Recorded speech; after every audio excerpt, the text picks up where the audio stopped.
pašvaldības vadības līmenī tev ir jāspēj, tā kā labi palīdzēt tiem un just, kas ir vajadzīgs tiem lielajiem, tur Storenco, Granula Invest, tur Madara 89, ja, top tīkls, kas ir, vai tur, piemēram, Arteksam vēsturiski, kur ļoti daudz sievietes nodarbināja. Un tāpat laikā arī pagastos tā kā saglabāt to ieinteresētību tiem mājžotājiem strādāt, darboties tur lokālā līmenī un atrast kaut kādu savu mazo noiet tirgu.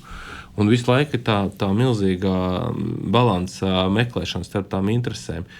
Bet tas, kas pie tā lēmuma tev ir jāpieņem, kas visai kopējai sabiedrībai atnesīs labāku rezultātu. Vai tas, ka tev tam ceļiniekam būs pilna sezona nākamajā gadā un parēķināt tās ģimenes, kas būs no tā ietekmētas, vai no tā, kad tev pagastā mājržotājiem būs, piemēram, telpas. Ja? Un tad vienmēr, tu nekad to nevar izmērīt laikā, jo laikā vienmēr tas mazais saņems vairāk uzmanības un laika pret to lielo, bet tā ietekme, kas uz to novadu veidosies, būs lielāka no tā lielā. Un bieži vien tie lielākie uzņēmumu vadītāji nav ļoti tā kā ieredzēti vai tā kā mīlēti sabiedrībā, jo viņiem jau jāpieņem diezgan strikti tie lēmumi.